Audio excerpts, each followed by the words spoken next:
ናቸው ብዬ ነው የሚለው።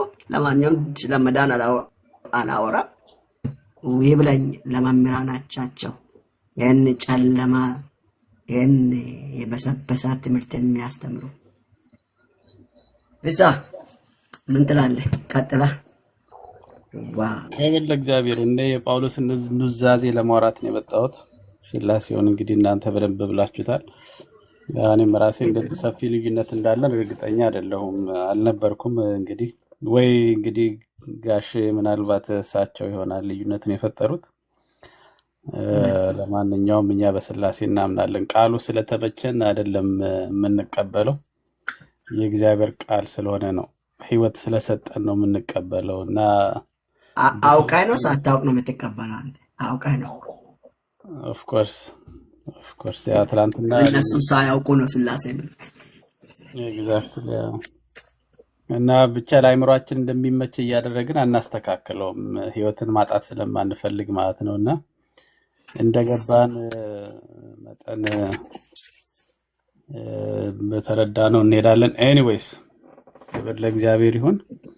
ህይወት የሚሰጠውን የእግዚአብሔርን ቃል እንነጋገራለን። እግዚአብሔርን ስለዚህ ቀን በጣም አድርጌ አመሰግናለሁኝ። ስላላችሁት ሁሉ ክብር ለእግዚአብሔር ይሁን። ተዘጋጅታችኋል ብዬ ተስፋ አደርጋለሁ። አጭር ነገር ከኔ ጋር እንነጋገራለን። ልቀጥል ወንጌላዊ? ያ እኛ ጸልየን ጀመርነው። በጣም ጥሩ። የእግዚአብሔር ስም የተባረከ ይሁን።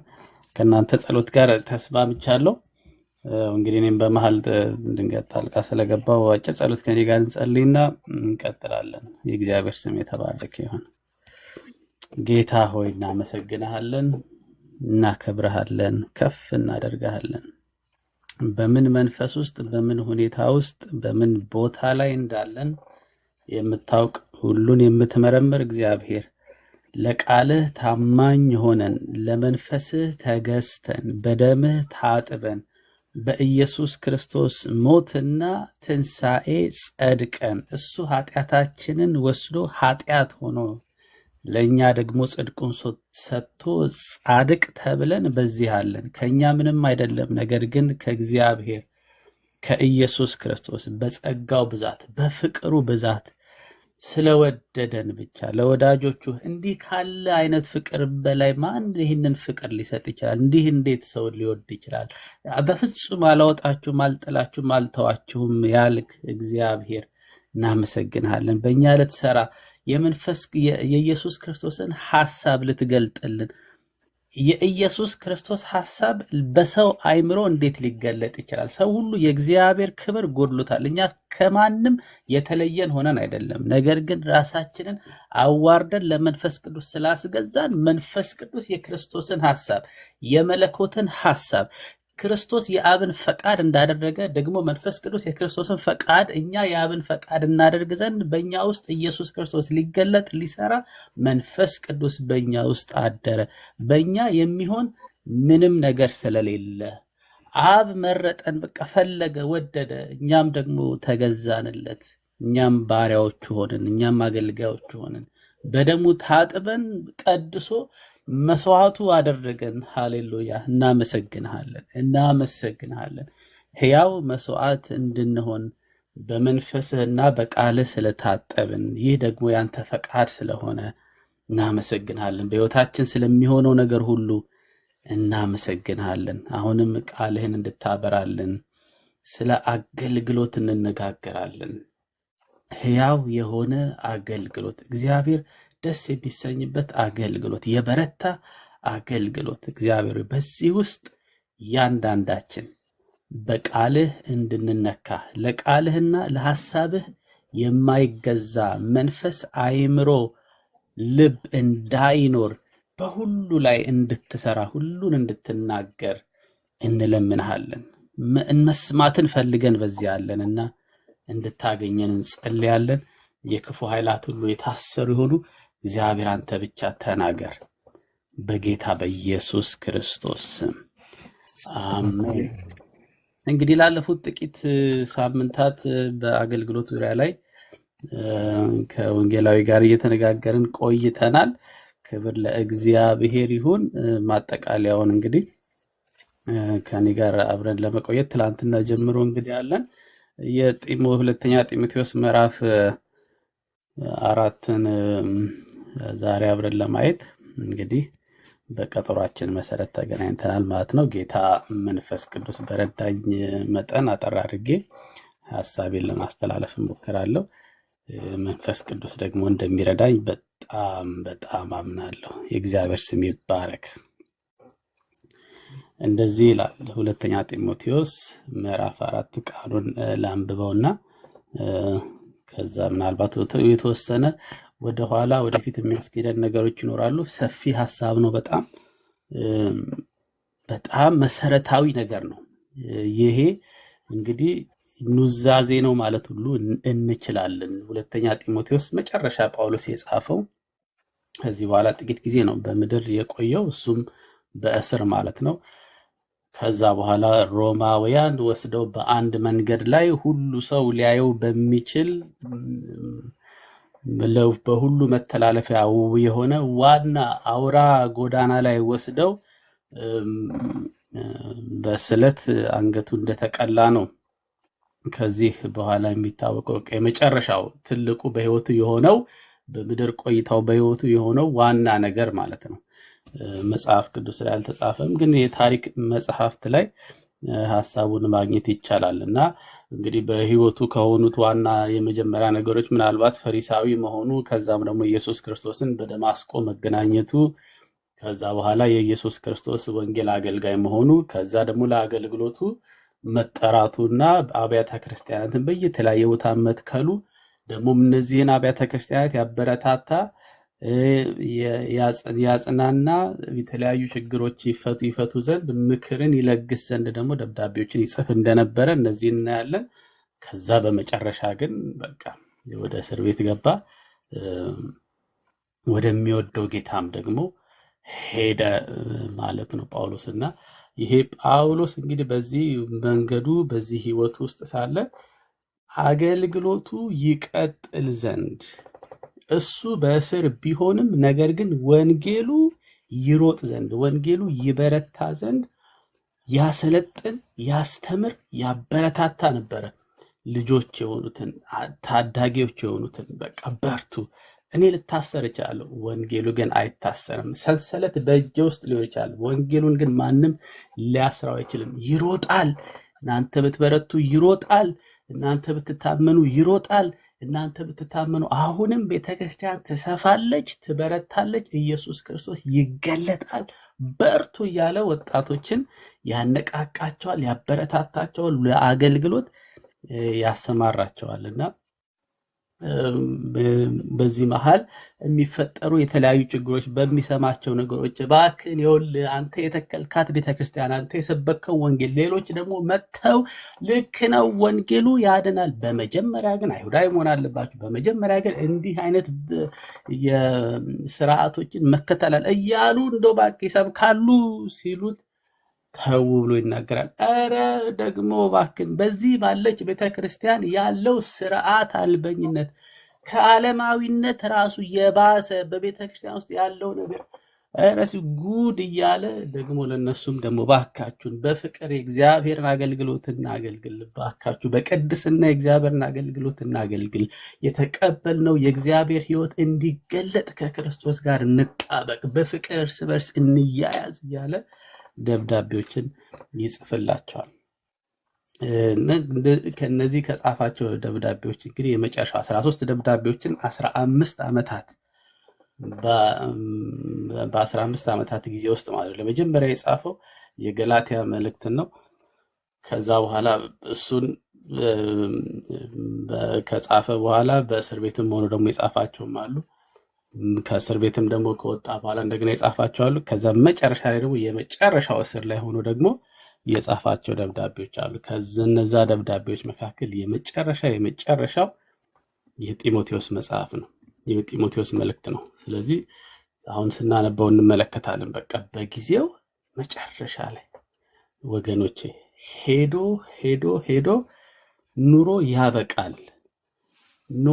ኖረን የሚያበቃበት ጊዜ ይመጣል። ኢየሱስ ክርስቶስ ይመጣል ወይም ደግሞ እኛ ወደሱ እንሄዳለን? የሰው ልጅ ልክ እንደ እንፋሎት እንደሚጠፋ ዛሬ ታይቶ እንደሚጠፋ ጠዋት ታይቶ አረፋ ፈዳሩ ማርፈጃው ላይ እንደማይኖር ጤዛ እንደ እንፋሎት እንደዛ ነው የሰው ልጅ ህይወት። ስጋ ወደ አፈር ይሄዳል፣ ወደ ተሰራበት ይመለሳል። ነፍስ ደግሞ ወደ አምላኩ ይሄዳል። ይሄ የሰው ልጅ በቃ ጣፈንታው ነው፣ ያልቃል፣ የመጨረሻ ነው። ምን ይሆን መጨረሻ ላይ? ያኔ መጨረሻ ላይ ጫፍ ላይ አፋፉ ላይ ስንደርስ ከዚህ ዓለም ልንሰናበት ስንል ፊት ለፊት ጌታችንን ልናየው ቀኑ እንደቀረበ በገባን ሰዓት በዛ የሰዓት ጭላጭ በ11ኛው ሰዓት ላይ ምን ይሆን ንግግራችን? ምን ይሆን ስብከታችን? አሁን የያዝነው ስብከት አሁን የያዝነው ዋና ነገር ያንም ጨምሮ ዋና ሆኖ ምን ሰብከው ስብከት ይሆን? ስብከታችን ይቀየር ይሆን? ምን ይሆን? ጳውሎስ ለጢሞቴዎስ እንደዚህ ይለዋል። ምዕራፍ 4 ከቁጥር 1 እስከ ቁጥር 8 አብረን የምንመለከተው መጽሐፍ ቅዱስ ከያዛችሁ አብራችሁ ከኔ ጋር እንድታዩ አበረታታችኋለሁ። በእግዚአብሔር ፊት እንዲሁም በሕያዋንና በሙታን ሊፈርድ ባለው በክርስቶስ ኢየሱስ ፊት መገለጡንና መንግስቱን በማሰብ ይህን አደራ እልሃለሁ። ቃሉን ስበክ፣ ጊዜው ቢመችም ባይመችም ዝግጁ ሁን። በታላቅ ትዕግስትና በማስተማር አቅና፣ ገስጽ፣ አበረታታም። ምክንያቱም ሰዎች ትክክለኛ የሆነውን ትምህርት የማይቀበሉበት ጊዜ ይመጣል። ከዚህ ይልቅ ማለትም ከትክክለኛው ትምህርት ሕይወት ከሚሰጠው ትምህርት ይልቅ ማለት ነው ለገዛ ምኞቶቻቸው የሚስማማውን የሚያሳክክ ጆሮአቸው ሊሰማ የሚፈልገውን እንዲነግሯቸው በዙሪያቸው ብዙ አስተማሪዎችን ይሰበስባሉ። እውነትን ከመስማት ጆሮቻቸውን ይመልሳሉ፣ ወደ ተረትም ዘወር ይላሉ። አንተ ግን በሁኔታዎች ሁሉ የረጋሁን መከራን ታገስ፣ የወንጌል ሰባኪነትን ተግባር አከናወን፣ አገልግሎትህን ፈጽም። ሃሌሉያ።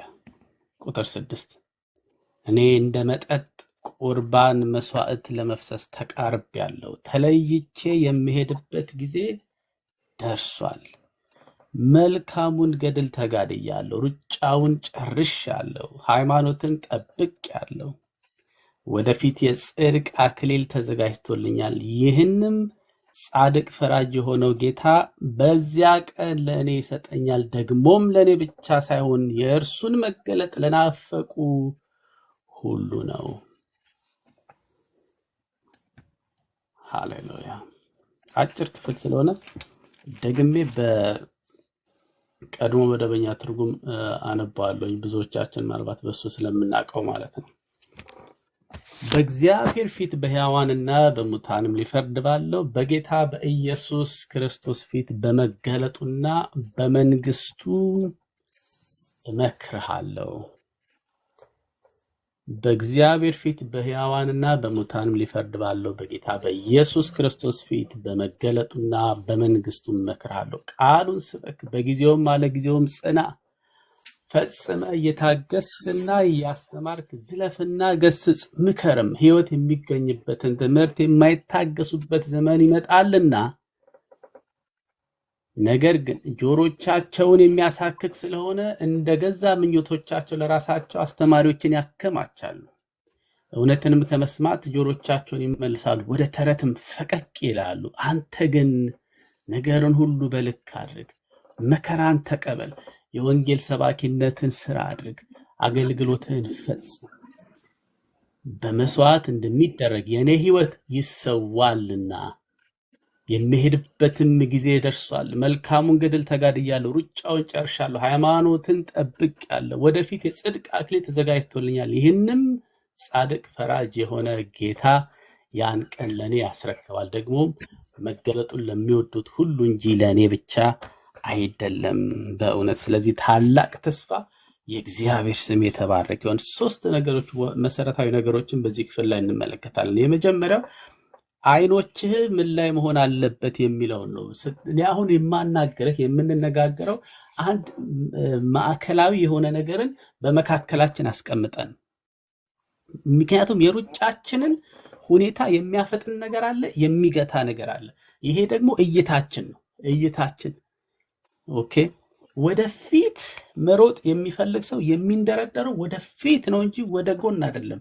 ወደፊት የሚሮጥ ከሆነ እና ወደ ኋላ የሚጎተው ነገር ካለ ፍጥነቱን የሚገታው ነገር አለ። የሚያየው ነገር ወደፊት ያስቀመጠው ነገር ሩጫውን ይወስነዋል፣ ፍጥነቱን ይወስነዋል፣ መሰጠቱን ይወስነዋል።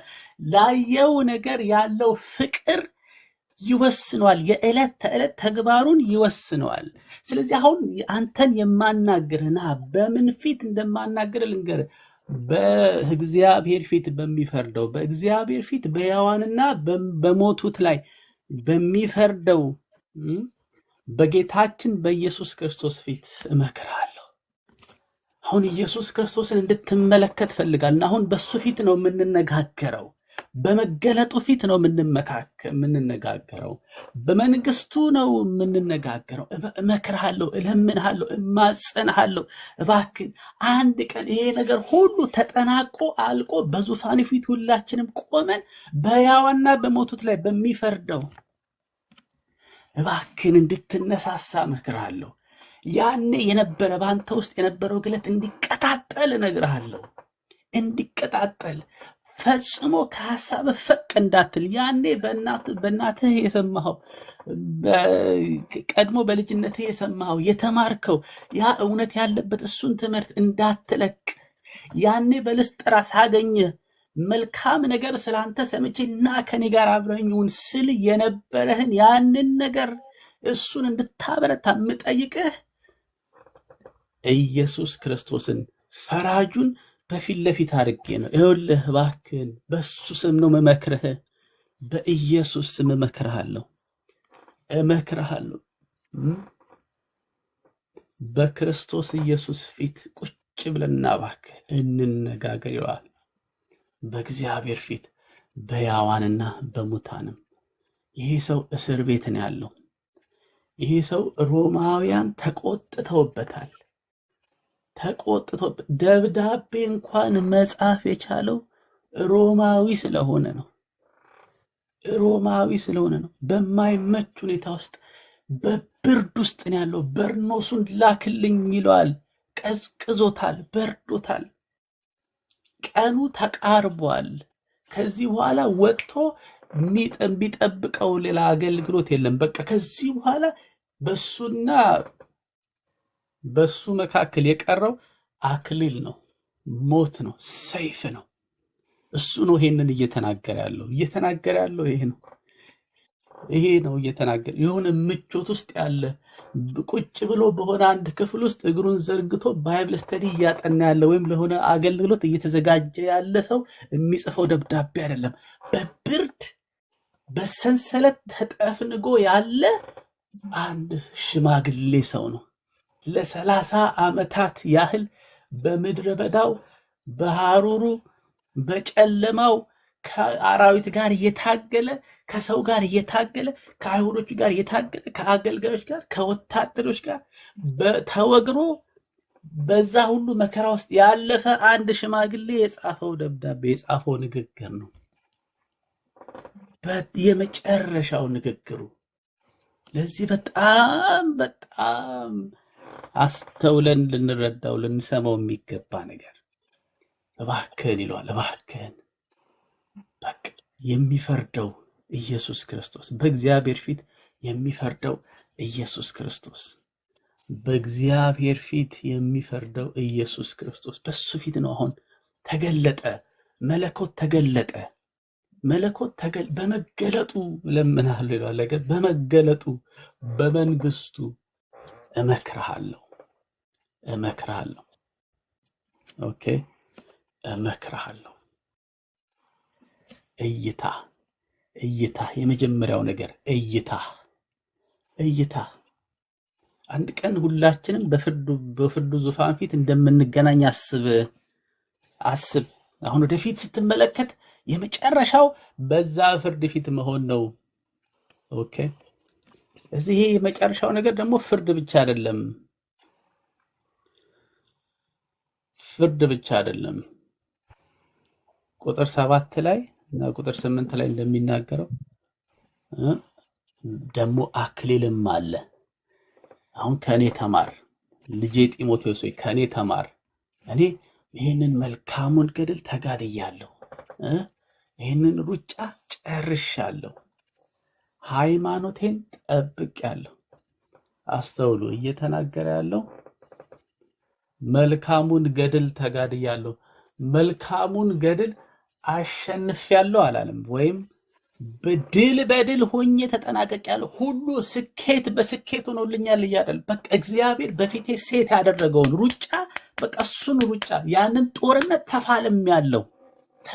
እግዚአብሔር በእኔ ያስቀመጠውን እሱን ኖሬያለሁ፣ ሩጫዬን ጨርሻለሁ፣ በድል አጠናቅቄያለሁ አላለም። ማለት በድል ሆኛል፣ አንደኛ ሆኜ በቃ ሰንጥቄ አልፌያለሁ፣ ጨርሻለሁ። በቃ የተሰጠኝን አገልግሎት ጨርሻለሁ፣ ሩጫዬን ጨርሻለሁ። መጨረሻ ሊሆን ይችላል የገባው፣ በቃ ሩጫዬን ግን ጨርሻለሁ። 100 ሜትር ይሆናል የሮጠው፣ በቃ ግን የተሰጠኝ የኔ ሩጫ ነው፣ ጨርሻለሁ። ታምኛለሁ፣ ለአገልግሎቴ ታምኛለሁ። ሁሉ ነገር በቃ ፐርፌክት ሆኖ አልቆልኛል እያለ አይደለም። በነገራችሁ ላይ በጣም አስተውሉ። ግን ታምኛ በቃ ጨርሻለሁ፣ ጠብቄያለሁ፣ ሃይማኖቴን ጠብቄያለሁ፣ ታማኝ ሆኜ እዚህ ደርሻለሁ። ስለዚህ ከፊቴ ያለው የድል አክሊል ነው። ብንፍገመገምም ብቻ እንቁም፣ ባለንበት በጥሪያችን ላይ ብቻ እንቁም፣ ብቻ በንስሐ ወደፊቱ እንምጣ። እሱ ደግፎ ደጋግፎ ያደርሰናል፣ እስከ መጨረሻው ይታገሳል። መቼም የማይተው ብዙ የሚቸገርበት ነገር ነበረ። ጳውሎስ የሚንገዳገድበት ነገር ነበር። 3 ጊዜ ለመንኩት ይላል አይደል? 3 ጊዜ ለመንኩት፣ ጌታ ሆይ አንሳልኝ፣ ጸጋዬ ይበቃሃል አለው። ጸጋዬ ይበቃሃል። ጸጋዬ ፐርፌክት ያደርጋል። ጸጋዬ ይረዳል። ጸጋዬ ይደግፋል።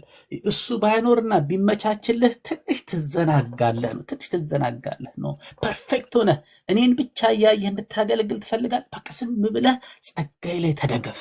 ይበቃ። እሱ ፐርፌክት ነው። እሱ ሙሉ ነው። ኢየሱስ ክርስቶስ በአንተ የጀመረውን እሱ ይጨርሰዋል። እሱ ታማኝ ነው። ሃሌሉያ! ታማኝ ነው። ማዕበሉ በዛ፣ ማዕበሉን አንሳው። ኖ። በማዕበል ውስጥ የምታልፍበትን ጸጋ እግዚአብሔር ይሰጥሃል። ሩጫውን ትጨርስ ዘንድ ያንን ጸጋ። ማዕበሉ ቢነሳ ማዕበሉ ባይኖር ምናልባት አንተም አብረህ ከማዕበሉ ጋር ተጠፋ ይሆናል።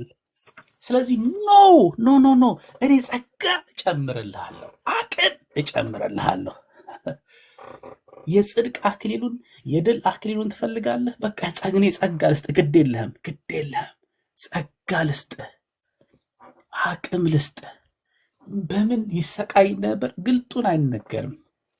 በበሽታ ይሁን በአይን ህመም ይሁን ምንድነው ኤፒሌፕሲ የሚጥል በሽታም ይገመታል። ሰውም ነው ይባላል። በቃ እየተከታተለ የሚያሳድደው ሐዋርያነቱን የማይቀበል አገልግሎቱን የማይቀበል ታናሽ እንደሆነ ሁሌ የሚናገር እሱ እኮ እኛ ነን፣ ሱፐር ሐዋርያት እኛ ነን፣ እሱ ምንድን ነው ብለው የሚንቁ ሰዎች ብቻ ብዙ ቻሌንጅ አለበት። የሚገፋው አለ። እግዚአብሔርን ጌት ወዮ አለ። አንሳልኝ መጣና እግዚአብሔር ይኸውልህ ጸጋ ሰጣል። ጸጋ እሰጥሃለሁ። ፐርፌክት ሆነ የድል አክሊሉን በድል መቀበል ትፈልጋለህ? አገልግሎትን መጨረስ ትፈልጋለህ? እንግዲያው ጸጋ ነው የምሰጥህ፣ አላነሳውም። ጸጋ ነው የምሰጥህ። 3 ጊዜ ጸጋ እሰጥሃለሁ። በቃ ልክ እሱ ሲሆን ፐርፌክት ሆነ። ወገኖች እሱ አይሻለንም? እሱ አይሻለንም? ከምንጠፋ አይሻለንም? በድል አክሊላችንን ብንቀበል አይሻለንም? እሱ ይሻላል። በቃ እሱ ይሻላል። በኩራት በመጨረሻ ላይ ጨረስኩኝ፣ አገልግሎቴን ጨረስኩ ብንል አይሻልም?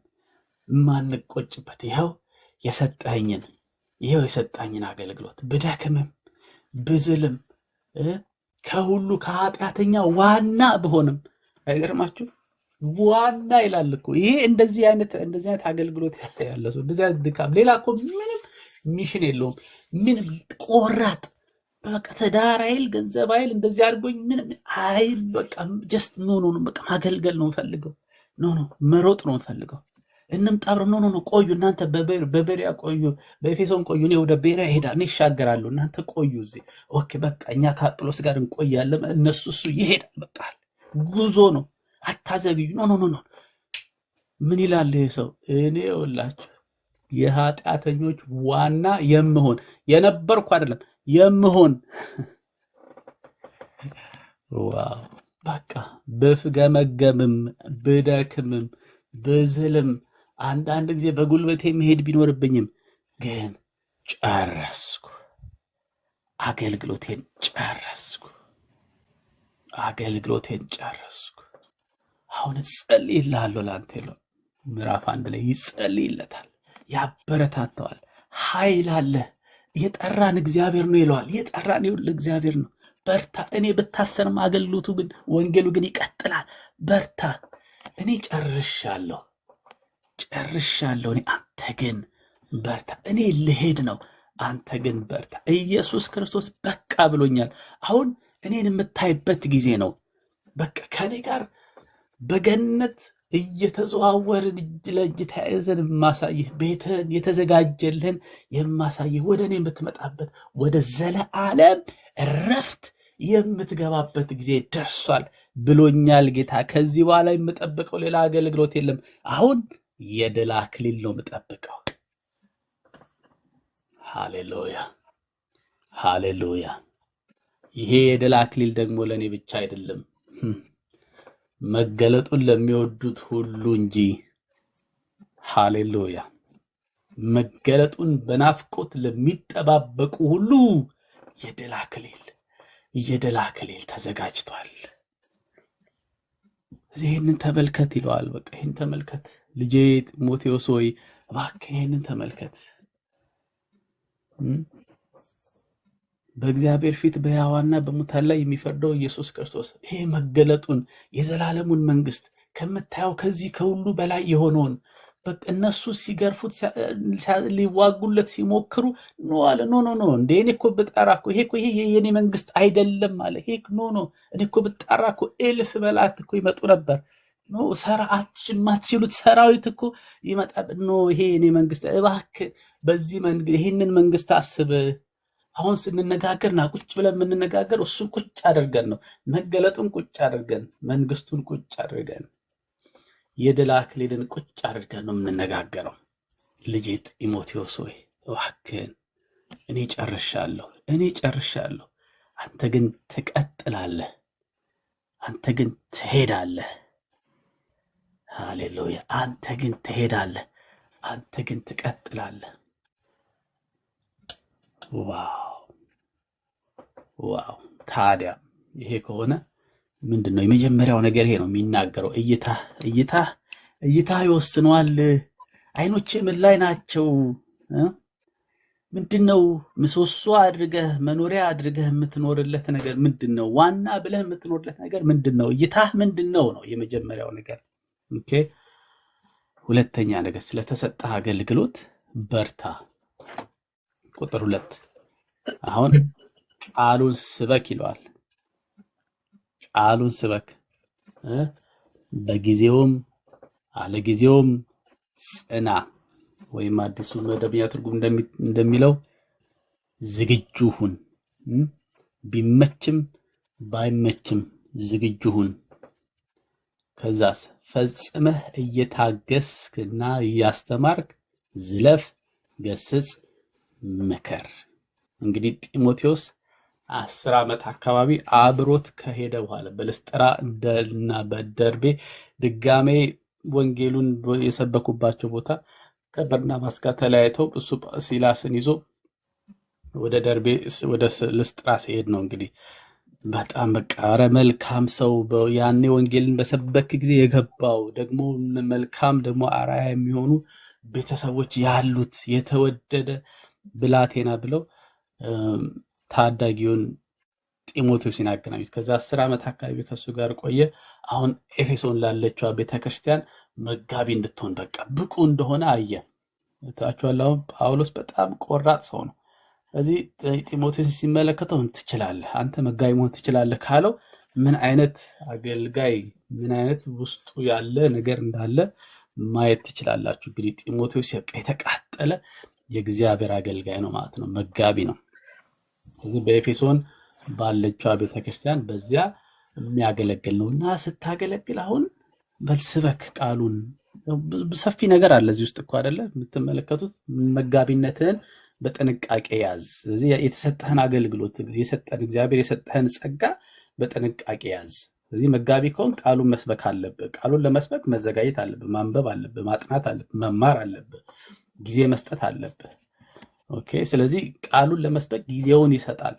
ከዛ ግን ቃሉን ለመስበክ ጊዜ መስጠት አለብኝ ቆይ እናንተ ብሎ ደግሞ ሌላውን አገልግሎቱን ገፋ አድርጎ ለዛ ሰጥቶ ጀስት ቃሉን ለመስበክ ላይ ብቻ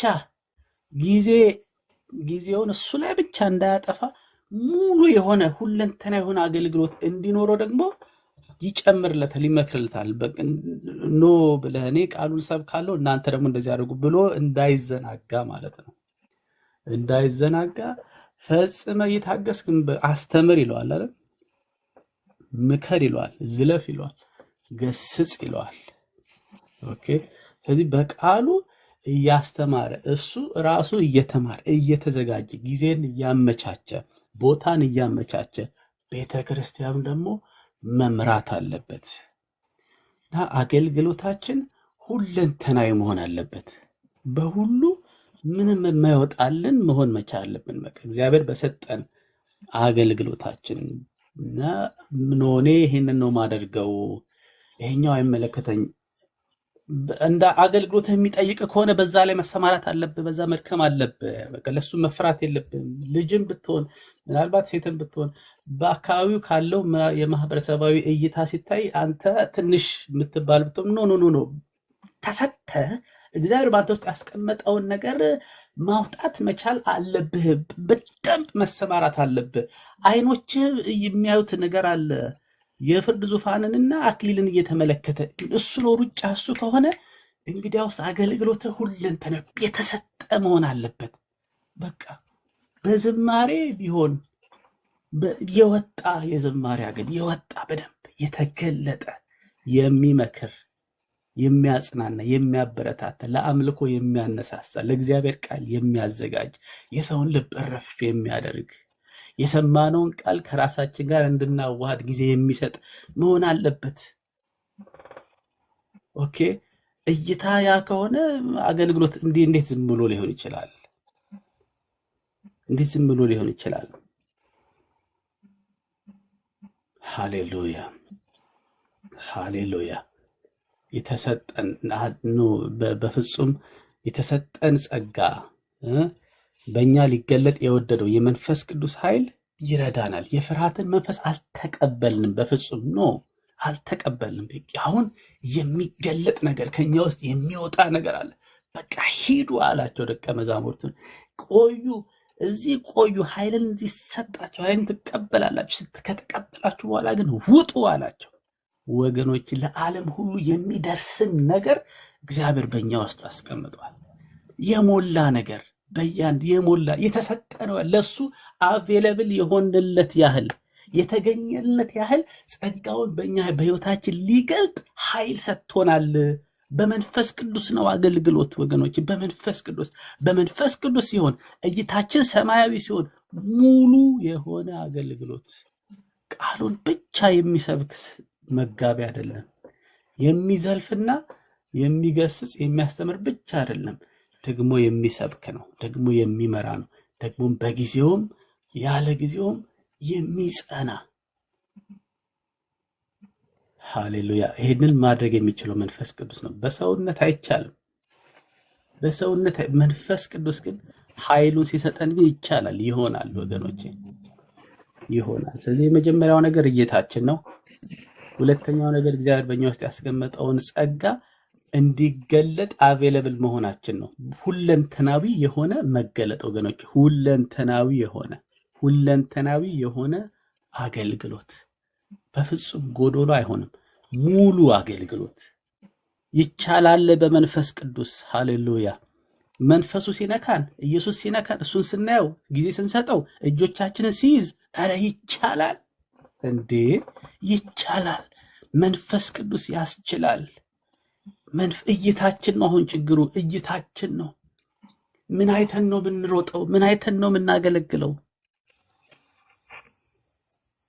ና ቁጭ በል እንነጋገር ሲለው በቃ ምን አለው? ወገኖች አሁንም ደግሜ እለዋለሁ፣ በሕያዋንና በሙታን ሊፈርድ ባለው በቃ ቀን በሚጠብቀው በእግዚአብሔር ፊት ነው ደግሞ የሚፈርደው። ይሄ ኢየሱስ ክርስቶስ በሱ በመገለጡና በመንግስቱ መከራል። እባክህን እለምንሃለሁ። እኔ ስለከፈልኩት ዋጋ አይደለም፣ ኖ በኢየሱስ ክርስቶስ መገለጥ በመንግስቱ እለምንሃለሁ፣ እመክርሃለሁ፣ እባክህን ይለዋል። ወገኖቼ እንዲህ አይነት እይታ ካለን መንፈስ ቅዱስ በእኛ ሊሰራ በጣም ይፈልጋል። እንዴ በቃሎቼ ብትኖሩ አለ ኢየሱስ ክርስቶስ። ደግሞ እንደዛ ብቻ ብሎ አልቆም። አይገርማችሁ? ቃሎቼ በእናንተ ቢኖሩ አለ። ስለዚህ አሰፍ ብሎ የጠበቀ ነው ማለት ነው። ቃሎቹን የሚዘረዝርባቸው፣ ቃሎቹን የሚያተምባቸው፣ ቃሎቹ የሚገለጡባቸውን እየፈለገ ነው ማለት ነው። መሸከሚያዎቹን፣ መቀደሻዎቹን፣ ርስቱን እየፈለገ ነው። ካህናቱን እየፈለገ ነው። ቃሎቹን ሊያስቀምጥ፣ ፍቅሩን በህይወታችን ሊገልጠው። ሃሌሉያ!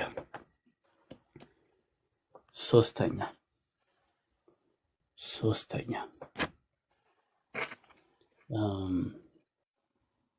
ስለ አገልግሎቱ፣ ከዛ ደግሞ ስለ ካራክተሩ ይነግረዋል። ስለ ካራክተሩ አብሮ የሚያያዝ ነገር ስለሆነ ማለት ነው። ባህሪያችንም አብሮ የሚያያዝ ነገር ስለሆነ አሁን ሙሉ የሆነ አገልግሎት የሚያስፈልገው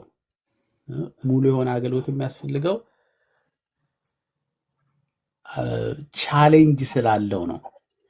የሚያገለግላቸው ሰዎች ህይወት የሚገኝበትን እውነት የሆነውን ትምህርት ትተው እነሱ የሚመቻቸውን ለመስማት በቃ ኖ እውነት እሱ አልገባኝም፣ ኖ አይደለም፣ ራሴን ያን ያህል መስጠት እንዳለብኝ፣ ገንዘብን ያን ያህል መስጠት እንዳለብኝ፣ ይሄንን መተው እንዳለብኝ፣ የኃጢአት ባህሪን ኖ እንደዚህ ሁለት ሚስት ምናምን አታግባ፣ እነሱ ነገር እኔ አልተመቸኝም፣ ተሰጥቼ እንደዚህ ለማገልገል ኖ አይ መገረዝ፣ የቀድሞ የአባቴን ባህል የእናቶቼን ባህል የቀድሞ ባህሌን እሱን ትቼ እንደዚህ መተው ኖ እሱ አልተመቸኝም እያሉ ማለት ነው። ህይወት የሚገኝበትን ትምህርት ተው ማለት ነው።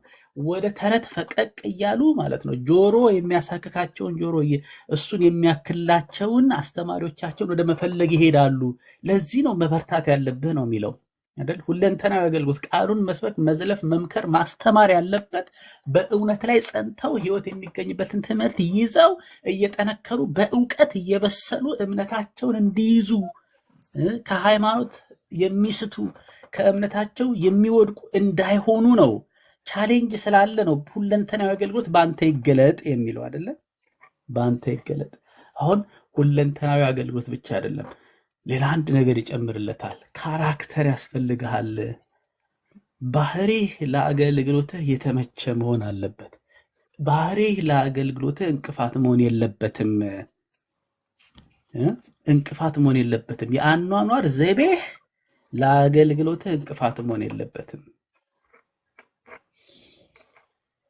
ዋው! የመጀመሪያው እይታ አለን አይደል?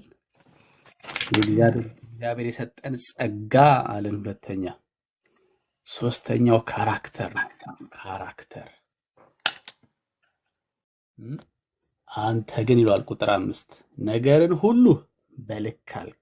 መጀመሪያ ነገርን ሁሉ በልክ አድርገው፣ ንግግርህን በልክ አድርገው፣ አኗኗርህን በልክ አድርገው፣ አካሄድህን በልክ፣ አገልግሎትህን በልክ፣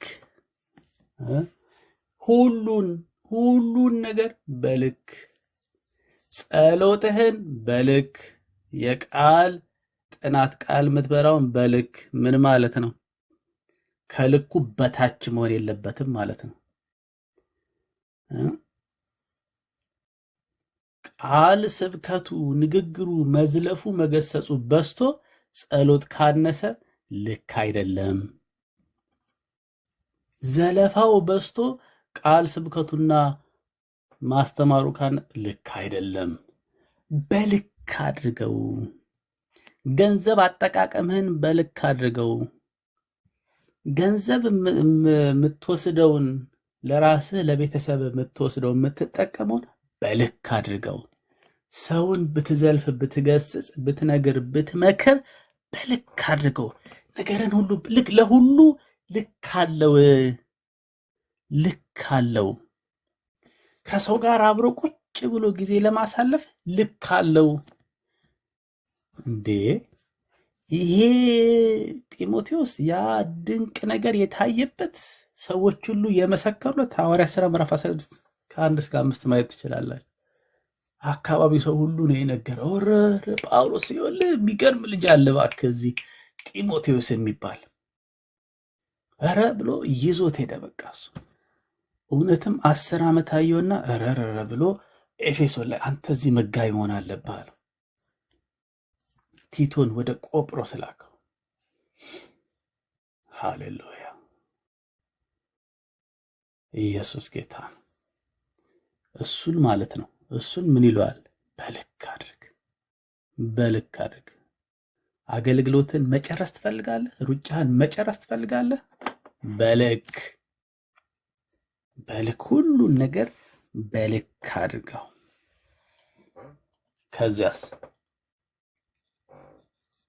መከራን ተቀበል። አሁን መከራ እንዲመጣብህ ጸልይ፣ ወይም መከራ ልክ ነው እያለ አይደለም ያለው። መከራ ከመጣ ግን ምን በለው? ተቀበል። ምን በቃ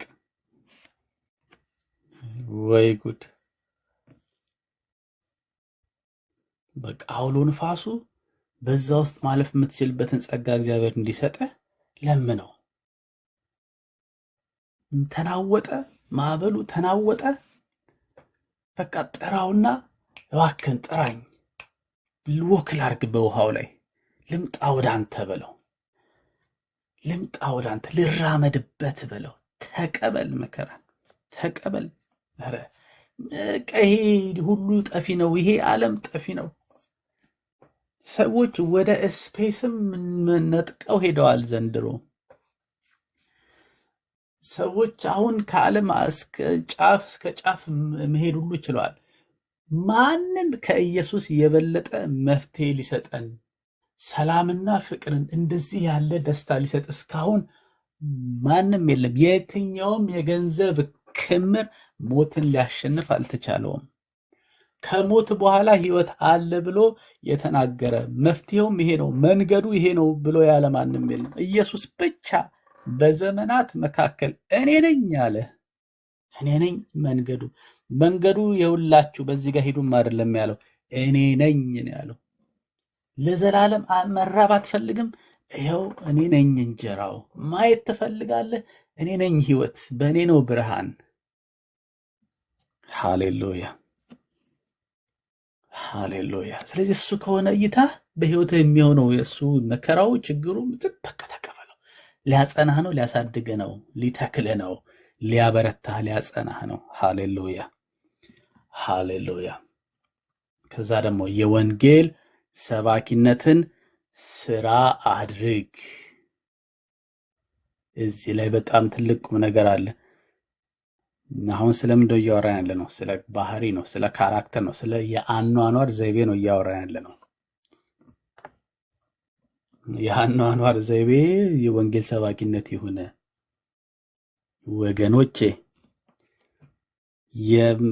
የወንጌል ጫማችንን ተጫምተን ቆመናል።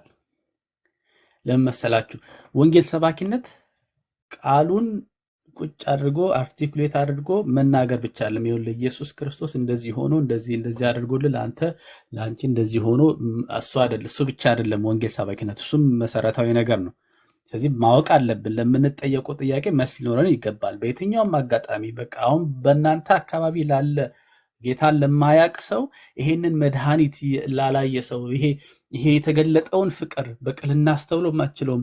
ምናልባት እኮ እኔ ጌታን ከምወደውና ከማውቀው በላይ ሊያውቀውና ሊወድ የሚችል እኮ ምናልባት በጎኔ እኮ አንድ ሰው እኮ ይኖር ይሆናል። ጌታን ያላወቀ ያልሰማ፣ ይሄንን በቃ በሚጣፍጥ ቃል ያልሰማ ሊኖር ይችል ይሆናል። ስለዚህ በስነ ስርዓት ቁጭ ብዬ ሁል ጊዜ ወንጌል ምንድን ነው፣ ዛሬ እግዚአብሔር የሚናገር መልእክት ምንድን ነው ብለን በየዕለቱ ማሰብ አለብን። ይህንን ነው እየተናገረ ያለው። ስራ አድርገው በቃ ልክ ጠዋት ተነስተህ መኪናን አስነስተህ ወደ ስራ እንደምትሄድ ወደ ስራ ዕለት በዕለት የኑሮ ዘይቤ ይሄንን ስራዬ እንዴት አድርጌ ልፈጽመው፣ ይሄንን የወንጌል ተግባር እንዴት ልፈጽመው። በቃ የድል አክሊል የምትፈልግ ከሆነ ሩጫን መጨረስ የምትፈልግ ከሆነ እንደዚህ አይነት ባህሪ ይኑርህ። የወንጌል ሰባኪነት ባህሪ ይኑርህ። ኦኬ። ስለዚህ ንግግሩ እንዳለ ሆኖ ግን እሱ ብቻ አይደለም። ኑሯችንን አይተው ማለት ነው፣ ፍቅራችንን አይተው ይመጣሉ። ምንድን ነው ብሎ ይጠይቃሉ። ምንድን ነው ያ የህይወት ሽታ አለ ከህይወታችን? ምንም ችግር የለም ከቀዘቀዘ። በቃ ወደ ዙፋኑ መምጣት ነው። በሚያስፈልግ ጊዜ የሚረዳን ጸጋ የሚሰጥ እግዚአብሔር ነው። በእኛ አይቻልም፣ ምንም ልታደርጉ አትችሉም ብሏል። ምንም እኮ ነው ማለት መጸለይ ትችላላችሁ፣ መስበክ ግን አትችሉም እኮ አይደለም። ወይ ደግሞ መሰብሰብ ትችላላችሁ፣ እንዲህ ማድረግ ግን አትችሉም አይደለም። ምንም ያለ እኔ ምንም ልታደርጉ አትችሉም ብሏል ጌታ። በቃ ስለዚህ ምንድን ነው ያለው? ዝም ብሎ ራስን እሱ ላይ መጣል። በቃ ስለዚህ የጸሎት ጊዜ አይታለፍም። የቃል ጥናት ጊዜ በግል ከሱ ጋር ምን አይታለፍም። በቃ አይታለፍም ማለት ነው። ካቃተ ደግሞ መድኃኒት ፍለጋ መሮጥ ያስፈልጋል ወገኖቼ። ዝም አይባልም። ስራችን ነው ወንጌል ሰባኪነት። ባዶ እግር አይኬድም። ጫማ አድርገን ነው መሄድ ያለብን። ባዶ እግር አይኬድም። እንደ ክርስቲያን በጦር ሜዳ ላይ ባዶ እግር አይኬድም። ተጫምተን መሄድ አለብን። የወንጌል ሰባኪዎች ነን። ባለንበት ስፍራ ሁሉ የወንጌል ሰባኪዎች ነን። ኑ ንገሩን። በቃ ችግር ካለ ንገሩን። እንጸልይ። እግዚአብሔር እንደገና እንዲያነሳሳ፣ እግዚአብሔር እንደገና እንዲያቀጣጥል። በቃ እሱንም ያቀጣጥላለሁ ይለዋል እኮ ጳውሎስን ጢሞቴዎስንም ያቀጣጥለዋለሁ፣ አበረታታለሁ ይለዋል። ወንጌል ሰባኪነት የሁላችንም የእያንዳንዳችን ተልእኮ ነው። የእያንዳንዳችን ጥሪ ነው። በቃ ሲጠራን ወደ ራሱ ሲያመጣን በቃ ይሄንን አገልግሎት ሰጥቶናል። ሐሳቡን በእኛ ሊገልጥ ፈልጓል፣ ሊደርስ ፈልጓል። ሰዎችን በእኛ ሊደርስ ፈልጓል። ይህ ጌታ ራሳችንን አሁን እናቅርብ። ከዛ ደግሞ ንገሩን በህይወታችሁ እየሆነ ስላለ ነገር፣ ስለተፈጠረው መልካም ነገር፣ ስለሚሰራው ስራ፣ ስለተሰበከው ወንጌል፣ በእናንተ እግዚአብሔር ስለገለጠው ማዳን። ይሄ የመስቀል ፍቅር አረ ይሂድ፣ ይስፋ ወገኖች፣ ይስፋ። ሰዎች ሁሉ ይስሙ። ኢየሱስ ክርስቶስ ያድናል። የዘላለምን ህይወት የምናገኘው በእርሱ ብቻ ነው። አቤት ውሃ ጠጪኝ የሚልሽን ብታውቂ እኮ አላት። ብታውቂ አንቺ ራስሽ ነበር የምትለምኙ። አንቺ ራስሽ ነበር። እንጀራ ፍለጋ መጡ። እንጀራ እኔ ነኝ አለ። የህይወት እንጀራ እኔ ነኝ፣ የዘላለም የህይወት እንጀራ ኢየሱስ ክርስቶስ። ካየን ከገባን ካስተዋልንና የእኛ ካረግነው እርግጠኞች ከሆንን ይሄ ታሪክ በእውነት እንደሆነ ደግሞ ወደነው ከተከተልነው እንንገር፣ እንስበከው። ስራ አድርግ። እህቴ ስራሽ አድርጊ፣ ወንድሜ ስራ አድርገው። ስራ ይሁን። እንዴት ብዬ ልናገር? በቃ እንዴት ብዬ ልስራው? እንዴት ብዬ? መንፈስ ቅዱስ መንገድ አለው። በቃ ልክ በሚያስፈልጋችሁ ሰዓት ከች ይላል። እንዴት እንዴ ይሄን አውቃለሁ እንዴ እስከምትሉ ድረስ፣ እንዲህ ይሆናል እንዴ እስከምትሉ ድረስ በምልክት ሳይገርምም ስራውን ያጸና ነበረ። ደቀ መዛሙርቱ በሄዱበት ቦታ ሁሉ በምልክት። ሰው እንዴት በጥላ ሰው ሊፈውስ ይችላል? አይችልም። ሰው በጨርቅ እንዴት ሰው ሊፈወስ ይችላል? ከሱ ጋር ከተጣበቀን ግን የማይሆን ነገር የለም። ሃሌሉያ! የማይሆን ነገር የለም። ኢየሱስ ጌታ ነው። ዋው! አገልግሎትህን ፈጽም ይለዋል። ቁጥር 6 ላይ በጣም የሚገርም ነገር አለ። እሱን እናገርና ጨርሳለሁ። በመስዋዕት እንደሚደረግ የኔ ህይወት ይሰዋልና የምሄድበት ጊዜ ደርሷል ይለዋል። አንተ ፈጽም፣ የኔ ጊዜ ተቃርቧል። አዲሱ መደበኛ ትርጉም እንደሚፈስ የቁርባን መስዋዕት ይለዋል። እንደሚፈስ የቁርባን መስዋዕት ህይወቴ ሊፈስ ለእግዚአብሔር ሊሰዋ የኔ ቀን ተቃርቧል፣ ጊዜ ደርሷል ይለዋል። አይኖ በጣም ነገሩ ድራማቲክ ነው ይመስለው። በጣም አስጨናቂ ነው። በጣም አስፈሪ ነው። በቃ ግን እሱ የተጠራለት ኑሮ የተጠራለት ህይወት እሱ ነው። እኔም እንደው ይሄን ነገር ሳስብና ስዘጋጅ ለራሴ ምን ስል ነበር? እንደው ይሄንን የምሰብከው የዛሬ 30 ዓመት ቢሆን እያልኩኝ ነበር። በቃ ገብቶኝ አሁን ኖሬው ከዛ ወደ ኋላ እያየው ብሰብከው ይሄንን ስብከት ይሄንን ኑዛዜ መጨረሻ ዋው! ይሁንልን ወገኖቼ፣ እስከ መጨረሻው እንታመን ዘንድ አክሊሉን የድሉን አክሊል እንቀበል ዘንድ በቃ አይኖቻችን አሁን እሱ ላይ ኢየሱስ ጌታ ነው። ጌታ ኢየሱስ አብዝቶ ይባርካችሁ። ቃሉን ማስተዋል ይሁንልን። እይታችን ይወስኗል ሩጫችንን። የተሰጠንን አገልግሎት እንወቅ። የተሰጠንን ጸጋ እግዚአብሔር በእኛ ሊሰራ የወደደውን ከዛ ደግሞ በባህሪያችን ላይም ደግሞ መስራት አለብን። ባህሪያችንም እንደዚሁ ለአገልግሎታችን የሚመች መሆን አለበት። እነዚህ ተያይዘው ሁለቱ ሩጫችንን ፈጣን ያደርጉታል። እይታችንን ካስተካከለን ሩጫችን ፈጣን ይሆናል። ወደ ድሉ እንደርሳለን፣ እንጨርሳለን። በቃ እንጨርሳለን፣ እናጠናቀዋለን፣ እንፈጽመዋለን። ሃሌሉያ! ደግሞ የሚረዳን መንፈስ ቅዱስ አለ። እንዳትፈሩ፣ የኃይል መንፈስ ነው። የኃይል መንፈስ እንጂ የፍርሃት መንፈስ አልተሰጠንም። የኃይል መንፈስ፣ የሚያበረታታ መንፈስ፣ እኛ ከምናስበውና ከምንለምነው በላይ የሚሰራ መንፈስ ነው የተሰጠን። እሰይ! አባባት ብለን የምንጮህበት መንፈስ ነው የተሰጠን። ልጅ አድርጎናል። ከሁሉ በላይ ወገኖቼ በርትተን ነው፣ በፍርሃት አይደለም። በፍርሃት እግዚአብሔርን መፍራት ማለት መነገራችሁ ላይ እግዚአብሔር ሲባል መንቀጥቀጥ አይደለም። ከእግዚአብሔር ውጪ የሆነውን ህይወት መጥላት፣ እሱኛውን ህይወት መፍራት ማለት ነው። ከእግዚአብሔር ውጪ እንዴት እኖራል? ምንድነው? መተንፈስስ እችላለሁ እንዴ? መተኛትስ እችላለሁ እንዴ ማለት ነው እግዚአብሔርን መፍራት ማለት። በቃ ስለዚህ በጸሎት ሁሉ ጊዜ ቃሉን በማወቅ የሚናገረን በመስማት በመረዳት ጥያቄ ካለ በመጠየቅ ሁሉ ጊዜ ፊቱን ልንፈልግ ለሱ አቬለብል ልንሆን ያስፈልጋል። እንገኝለት ወገኖች፣ እንገኝለት። ሊያድሰን ይችላል የታድሶ አምላክ እግዚአብሔር። ሃሌሉያ! ጌታ ሆይ እናመሰግንሃለን።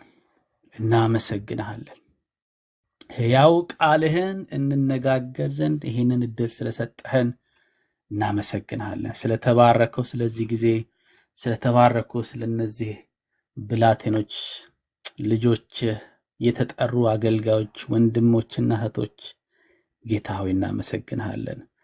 በምንም አይነት ድካም ውስጥ ብሆን በስጋም ቢሆን በመንፈስ እግዚአብሔር ግን አንተ ብርቱ እንዳደረከኝ እኔ አምናለሁ በኢየሱስ ክርስቶስ። አቤት ቃል ሲገለጥ ግን መንፈስ ሲነካን ግን ስም ሲጠራ አቤት በረታን ጌታ ሆይ በረታን። በእኛ አይደለም። ልክ ስም ሲጠራ ነው የበረታ ነው። ዋው ስናይህ ዋው ህይወት ሆነልን። ልክ ስናይህ ተደናብረን ተደናግዘን በጨለማ ውስጥ የነበረን ኢየሱስ ሲባል ስሙን ወደ ህይወታችን ስንጠራው ስንይዘው ህይወት ጣፈጠችን፣ ህይወት አማረችን። በእውነት ደስ አለን። እውነተኛን ደስታ እኔ በህይወቴ የተለማመድኩት ኢየሱስን ያየው እሱን ያገኘው ዕለት ነው። እሱን ያገኘው ዕለት ዋው! ምንድነው ኑሮ? ምንድነው ኑሮ? ምንድነው መሆነው የሚለው ምሬት የተመለሰው ኢየሱስ ቤቴ ሲገባ፣ ኢየሱስ ወደ ህይወቴ ሲመጣ። ሃሌሉያ ሃሌሉያ። አሁንም ደግሞ ጽድቅን በህይወቴ ልትፈጽም፣ ቅድስናን በህይወቴ ልትፈጽም፣ ከቅድስና ልታካፍለኝ ማሮባዲያስ መንፈስ ቅዱስ ከቅድስና ከመንፈስህ ከኃይልህ ልታካፍለኝ አሁንም በህይወቴ እየሰራ ከቃል የተነሳ ያብሩ። እኛ ሁላችን ንጹሃን ስለሆንን እናመሰግናለን። እየታደስን እየበለጠ እየበረታን ስለምንሄድ ይህ ደግሞ የመንፈስ ቅዱስ ስራ ስለሆነ ያንተ በእኛ ላይ ያለ መታመን ከምትታመን ማትጥል አምላክ ስለሆንክ ሃሌሉያ እናመሰግናለን። አሁንም በአይኖቻችን ላይ ያለ የትኛውም ግርዶሽ በኢየሱስ ስም የተነሳ ይሁን። በአይምሮ ላይ ያለ በኢየሱስ ስም የተነሳ ይሁን። ጉልበታችን የሚይዝ ይነሳ በኢየሱስ ስም። አዘዝነው። አይችልም። እኛ የኢየሱስ ነን። ስሙ በእኛ ላይ ተጠርቷል። ስሙ በእኛ ላይ ተቀድሷል። በሰማይ አባት አለን። የምንጠብቀው የሚገለጽ ህይወት አለ። አትችልም። ልትገዛን አትችልም። ኃጢአት ተሸነፈ። ነፃ ወጣን። በኢየሱስ ነፃ ወጣን። በደሙ ኃይል ታጠብን። ዋው! ጽድቁን በእኔ ህይወት ሊገልጥ እሱ ኃጢአት ሆነ፣ ወሰደው ኃጢአትን፣ ተቀጣ። በቃ ተቀጣ። ላልገኝ አመለጥኩ። ሃሌሉያ። እሰየኔ ጌታ አመሰግንሃለሁ። ለዘላለም ያንተ ነኝ። አመሰግንሃለሁ። አንተ ለዘላለም የእኔ ነህ። አመሰግንሃለሁ። መንፈስ ቅዱስ ለዘላለም ትይዘኛለህ። ሩጫዬን እጨርሳለሁ። አመሰግንሃለሁ ጌታ ሆይ ተመስገን።